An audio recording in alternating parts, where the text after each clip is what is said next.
nous a demandé de recevoir les 17 députés du groupe Liberté et Territoire. On le fait avec joie et honneur.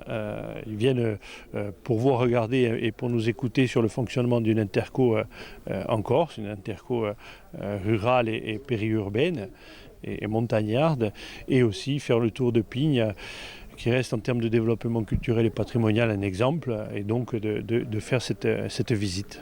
C'est toujours important de refaire passer notre message, d'aller toujours plus loin vers un pacte girondin de plus en plus fort. Il est évidemment relayé par les députés, nos députés qui font ce travail, les députés de la Corse. Aujourd'hui, c'est bien pour nous aussi de créer du lien avec ces gens qui sont la représentation française aujourd'hui. Il est tout à fait logique que le groupe qui a présenté 50 propositions dans le cadre de sa politique territoriale pour la France soit venu le présenter en Corse.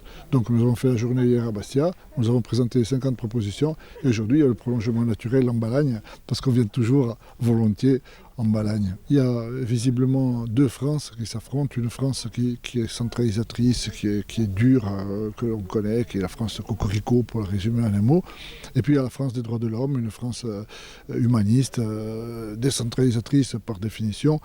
Et c'est cette France-là, sur ces valeurs-là, de cette France que nous sommes, nous, rencontrés, nous faisons vivre un groupe sans difficulté, sans problème particulier.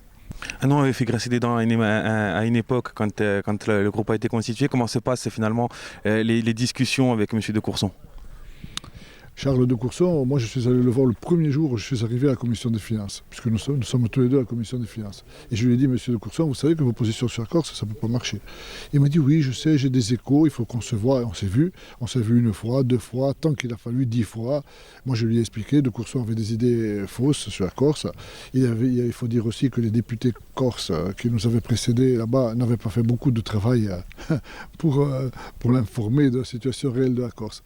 C'est bien que Charles, aujourd'hui, de Courson a quand même évolué, on peut dire, sur ses vues sur la Corse et sur aussi la question de la dévolution fiscale. On commence d'en bas, sur le terrain. Vous voyez, habituellement, c'est une verticale à partir du haut et on descend. Là, on va faire autre chose. On part des terroirs, des territoires, on regarde les capacités de ces territoires à expérimenter, à aller de l'avant, d'apporter évidemment leur force, leur imagination dans la création d'une France forte. Et donc ce groupe, avec ses origines politiques différentes, il fonctionne bien dans le respect, dans l'écoute, dans la compréhension des autres, pour une seule chose, l'intérêt général. Et en fait, c'est ce que nous demandent nos concitoyens. Et dans ce gouvernement, quelle est votre marge de manœuvre face, je dirais, à la majorité en place ? Écoutez, c'est au gouvernement à écouter aussi. Vous savez, leur majorité, elle est forte à l'Assemblée. Au Sénat, ils sont, comme vous le savez, en grande difficulté puisqu'ils vivent des oppositions quotidiennes. Nous sommes constructifs. Ça veut dire quoi ? S'il y a quelque chose qui va dans le bon sens, nous le disons, nous le soutenons. Si ça ne va pas, on le dit avec force. Donc je crois que ce gouvernement, quand on sait qu'on vient de vivre, et on n'a peut-être pas terminé, 6 mois de crise sociale. Jamais depuis 1968. Jamais il y avait une crise sociale aussi forte que celle que nous vivons dans le pays. Jamais ce pays avait autant été fracturé sur le plan social, sur le plan économique, sur le plan identitaire, sur le plan de la fracture numérique, la fracture médicale. Ici, par exemple, vous faites des choses pour lutter contre la désertification médicale. Eh bien, ce gouvernement ferait bien l'entendre.